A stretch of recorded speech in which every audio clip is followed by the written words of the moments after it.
The movie starts with a scene in a mental institution. In that place, a man can be seen sketching a map on the wall, and some people are keeping surveillance on him. As soon as that man finishes drawing the map, he collapses on the ground and dies. Then we see the evil person who was making that poor man sketch the map. We are then taken to the very place of which the map is made of. There we see our main character Michael, who is a 13-year-old schoolboy. Michael is a very unpopular kid in this school, and he has a huge crush on his classmate Stella.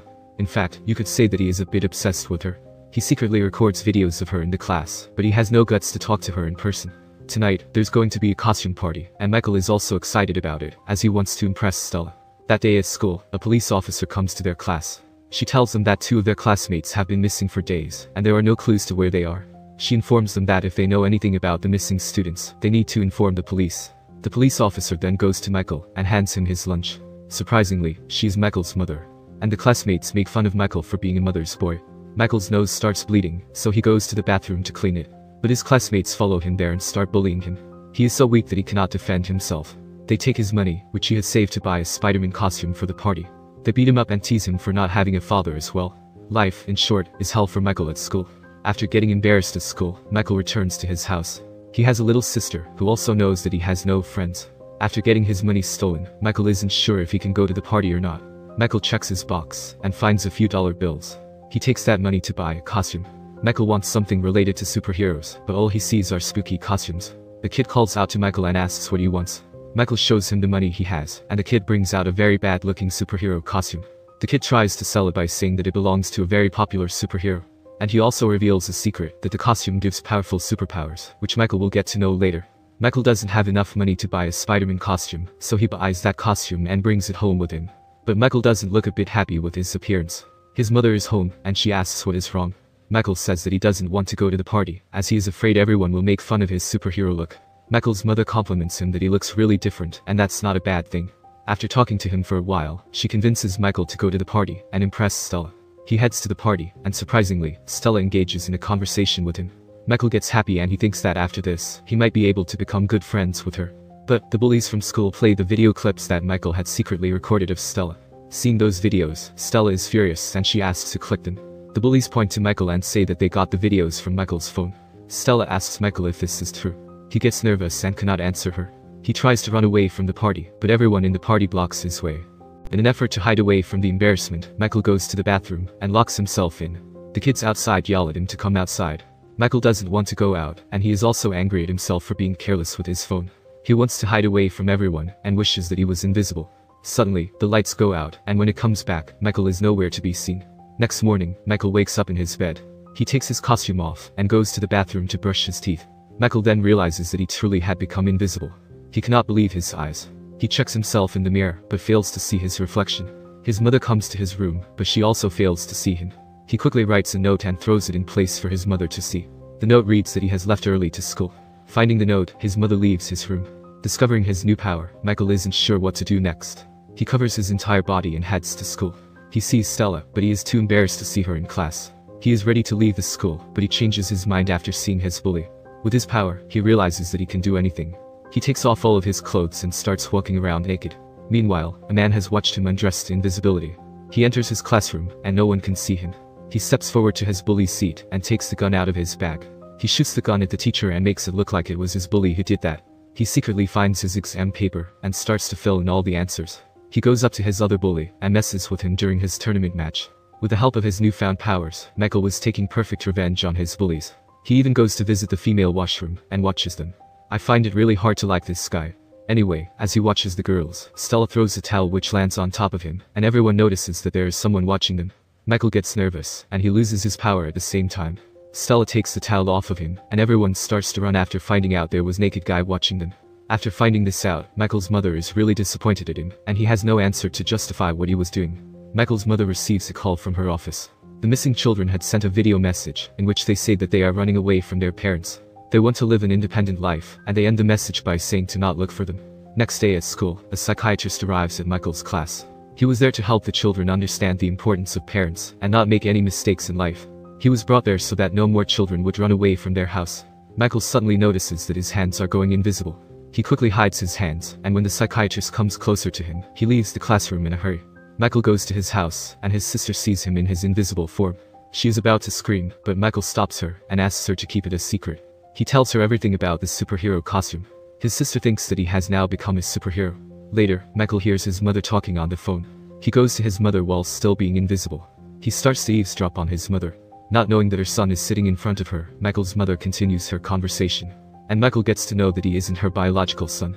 Michael was adopted by her and has loved him like her own son ever since.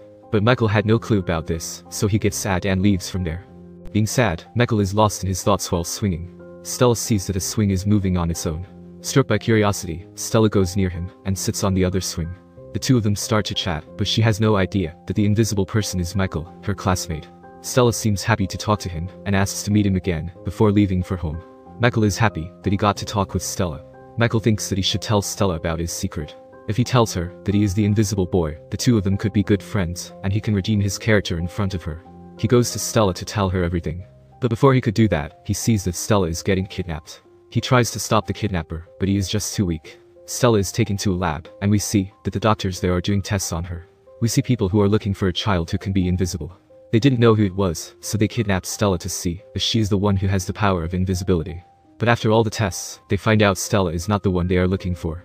They throw her in a chamber, where there are other two children from her class, who had gone missing previously. Failing to save Stella, Michael vows to save her with his power.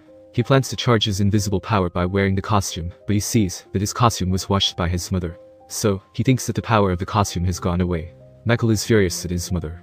He goes up to her and starts to talk to her angrily. He even tells her that she is not his mother, which makes her really sad. Michael goes out on his bike, confused about what he is going to do to save Stella. He then meets the person who had seen him when he first became invisible. That person tells Michael that he too has powers similar to him. He says that the power isn't in the costume, but is inside Michael himself. And Michael had these powers in him because he is his father. He tells Michael his story. Many years back, he was in Russia, where a nuclear plant had exploded. Due to the explosion, many people who came in contact with the radiation began to show supernatural abilities. The army then created a special team with those people. And the leader of that army was a very cruel person. He ran tests on those people for years to use them in the war. Michael's father was one of those people, and he had the power of reading people's minds. It was there where he met Michael's real mother. They fell in love with each other and soon gave birth to Michael. But the army had plans to take away Michael from them and do tests on him as well. So, they took Michael and ran away from there. They wanted to live like a normal family, but the army didn't let them. They chased them in deep forests and had no intention of letting them get away. They realized that they all cannot run away from the army. So, Michael's father took Michael with him, and his mother stayed behind to stop the army, and she was killed in that fight. Knowing that the army will come after him as well, Michael's father decides to leave Michael to his adopted mother. Since he has the power to read people's minds, he tells Michael that his adopted mother is a really good person. He then gives Michael a suit, which will allow him to use his power with more control. Michael's mother finally manages to find him, and tells him to never run away from home like that. At home, Michael opens the suit given to him by his father. He is ready to wear and test it out, but he gets a visit from the psychiatrist. The psychiatrist was there to understand why Michael was behaving strangely for a few days. But the questions he asks suggests that he knows about Michael's secret. He wants Michael to admit that he has supernatural powers. Feeling weird by him, Michael storms out of his house, but all the doors are locked. Michael locks himself in a room, and the psychiatrist is trying to force his way in. But Michael quickly wears his suit and gets invisible. The psychiatrist fails to see him, and Michael makes his escape. Meanwhile, Stella and her friends start to talk about why they had been kidnapped by those people. They all have their own assumptions about it, and Stella says that they cannot stay still and do nothing. She makes a plan to escape out of the room. With the help of her friends, she manages to climb up to the chamber and get out of it. She sees that they were in a ship, and she also spots an old man lying on a wheelchair. She climbs to the top of the ship and turns the huge light on to send a signal for help. Michael sees that signal and goes to save her. At the same time, Stella is caught again. Michael reaches the ship and manages to beat a few of the bad guys. He opens the door to the chamber where Stella was kept captive. He saves his friends and also reveals his identity. Stella gets happy and asks him to follow her. She says that she wants to save more people from the ship. Being stupidly in love with Stella, Michael follows her and even hands her a gun for her safety. But Stella leads him to the bad guys. Michael is confused to know why Stella did this, but he sees that the old man in a wheelchair was controlling everyone in the room. That person had the ability to control any person when he touched them. That person takes everyone in a submarine and wants to do experiments on Michael to possibly steal his powers. Meanwhile, Michael's mother reaches the ship and finds the psychiatrist. She asks him about where her son is. But since he was controlled by the old man, he tells her that he knows nothing. Fearing for the life of Stella, Michael gets angry and he finds out that he has another power. He has the power of controlling objects. With his newfound power, Michael takes everyone out and manages to lock himself in a chamber with Stella. He ejects that chamber out of the submarine, and finally manages to save Stella from the bad guys. Michael's mother is also there. Being the stupid kid he is, Michael shows off his powers in front of everyone. His friends seem impressed, and his mother is in shock. Stella also seems to have fallen for him. Michael's mother is concerned for him after knowing his superpowers. But then he sees his father, and follows him. After meeting his father, he gets told that he shouldn't show off his powers like that. Once people find out about his powers, more and more people will be after him and his life. Michael, however, wants the glory of being a superhero. He tells his father he doesn't care if people know about his powers. His father tries to make him understand that living a life like that can be dangerous for him and people around him. So, Michael agrees to keep his ability a secret. Michael's father with his power erases the memory of everyone who saw Michael invisible. Fast forward, no one has any idea how the missing kids were saved and who took them. They remember absolutely nothing from that incident. They assume that Michael's mother probably saved everyone and somehow lost her memory. Michael's mother is praised for her work. Back to school, life is back to normal for Michael. His bullies come up to him and start to scare him. But Michael has grown a lot. He is now a confident kid who looks at his bullies in their eyes and tells them to not bother him anymore. He meets up with Stella, who has forgotten about Michael's ability. The two of them talk, and Stella has forgiven him for his previous antics. The two become good friends, and the movie ends.